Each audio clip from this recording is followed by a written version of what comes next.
Hello everyone and welcome to another video. How is everyone doing and how was your weekend? If you are wondering about mine, it was a regular peaceful weekend where I spent most of it on the beach, watching the clouds, birds, and the occasional sunset. Regarding this game, we are playing with a different mindset since we are trying to get the most out of our runes. I decided to go for a jack-of-all-trades approach and start with an old favorite item, Hullbreaker. If you're wondering why, it's because I'm planning to go for heavy attack speed build with Berserker's Greaves and Navori. I think the extra bonus for the attack speed will help us benefit from the Hullbreaker passive more often than usual. The game started horribly. I just wanted to do a slight skirmish around the blue buff, but my bot side decided to double dive. They didn't dive at the first turret, but they did at the second, and we ended up dying and flaming each other. From that point on, it was a challenge between me and Ash to see who would carry this game. As a rule, we shouldn't let small mistakes affect our mentality. I decided to play on my top side and made a habit of not helping Singed players because Singed is a weird champion. If you help a Singed player, you either give a kill, take the damage, or waste your time. It is hard to play around this champion because the mechanics are almost non-existent, and the only thing you expect from Singed is to proxy. So this is a call to all my brother Singed players. Simply proxy, die 11 times, and possibly you will reach your power spike and carry the game. We are trying to get the grubs against Brand. It used to be easy to face Brand with the previous runes, since you could have some magic resistance at level 1 and fight fairly around the jungle buffs and skirmishes. But the recent changes removed that possibility, making us very squishy in the early game. Without any magic resist, we become an easy target to get either burst by mages or simply get CC locked and stand in the river for an eternity.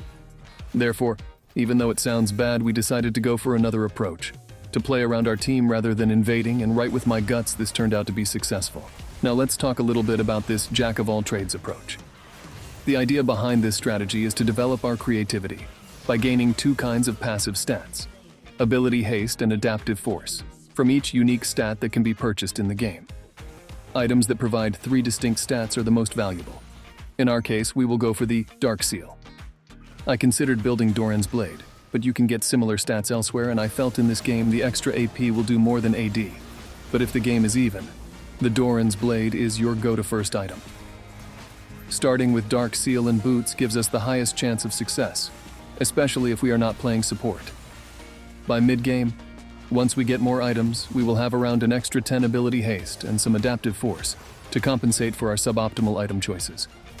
This approach pushes players to discover new builds, which is a good initiative from Riot. Volibear can benefit from every aspect of stats in the game. You can build anything on Volibear, and it will still be valuable. If you want to build crit, you will benefit from crit on your lifesteal, your bite, and your Q damage. Assassin Volibear used to build crit and collector. You can also build ability power or go tanky, benefiting from his passive.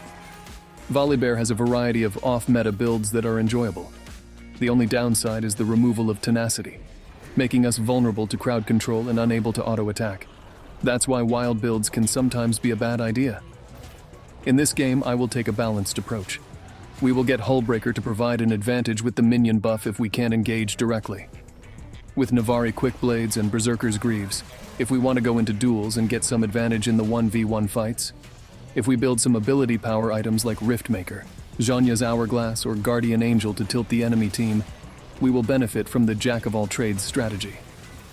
Volibear as a champion is similar to Udyr, Jax, and other champions with mixed AP, AD, and HP scaling, making this approach versatile and effective.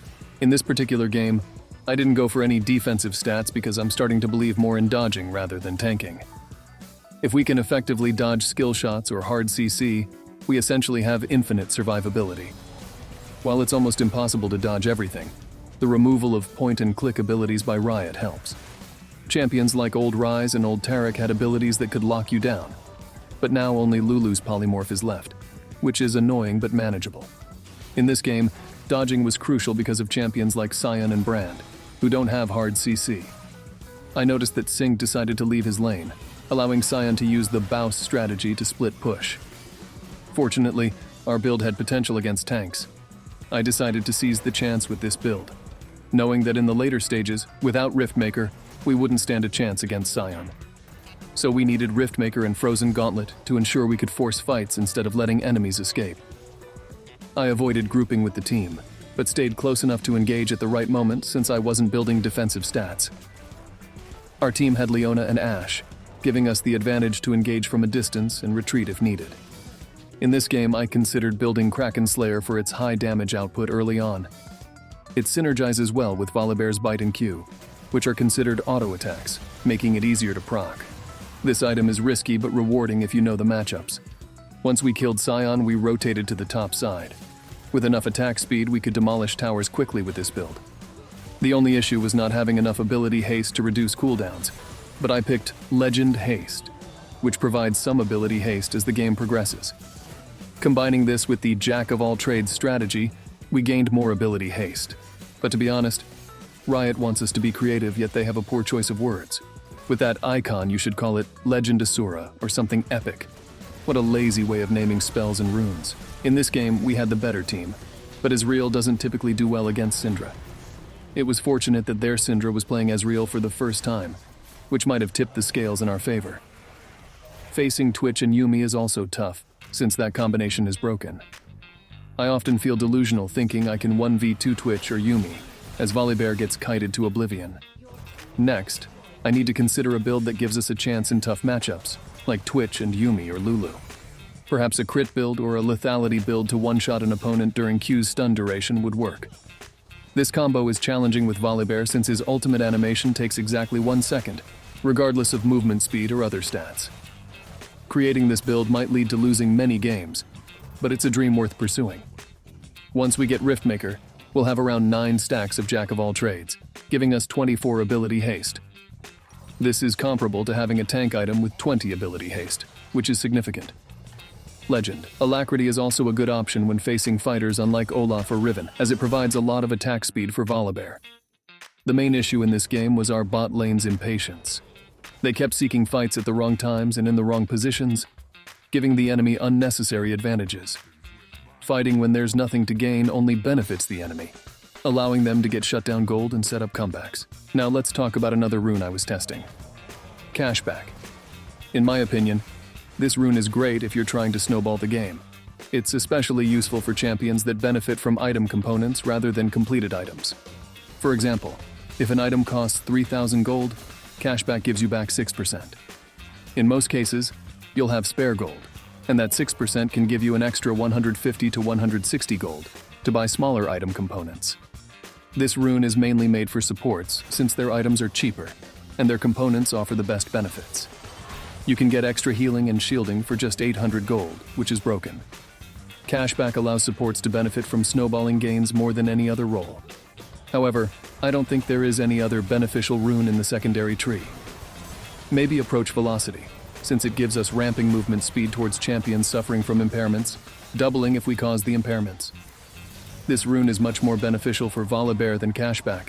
Hence, in future games, you can expect me to build Approach Velocity whenever I get the chance, with Jack-of-all-trades as our main secondary tree. I might try Grasp of the Undying with another build if I see the chance to benefit more from stacking HP against heavy true damage compositions. At this stage of the game, I am avoiding any full team deathmatch because I don't fully trust my team. We have a Singed who keeps running in, an Ezreal who is trying to poke the enemy from range, and our lovely Ashe that is tilted from our early game encounter, and an Leona who is trying to carry the game by herself. On the other hand, we're acting as the champion, not the contender. We don't have anything to lose, so we don't have anything to prove. We will let the enemy team fight our delusional allies and reap the benefits from picking up the leftovers in each fight. It's similar to a Katarina or Vayne mentality. Joining late in fights allows you to pick up where your team left off. You just need to play correctly to avoid messing up and dying miserably. The other good thing about this build is that we benefit from the hullbreaker damage against any structure.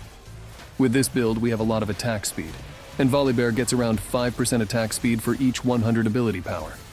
If we have 200 ability power, that's 10 attack speed per stack, totaling 50% attack speed while fully stacked, which is huge for a champion built with hullbreaker. It was once believed that Olaf with low HP was the best split pusher against towers, second only to Trundle, because he could take towers so fast while low on HP.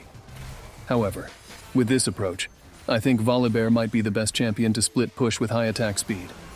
Using items like Navori, Berserkses, and Hullbreaker, split pushing with this build might be a game changer. And with this, my dear viewers, we are witnessing the last play of this game with a beautiful smack that sent Syndra to the next patch out of this screen. I hope you have enjoyed this build and new approach. I might tweak this build in future games, so stay tuned. As usual, drop a like and leave a comment about your experience with Volibear. If you are new to the channel, don't forget to subscribe. As always, it was a pleasure. Thank you for watching. Take care and peace.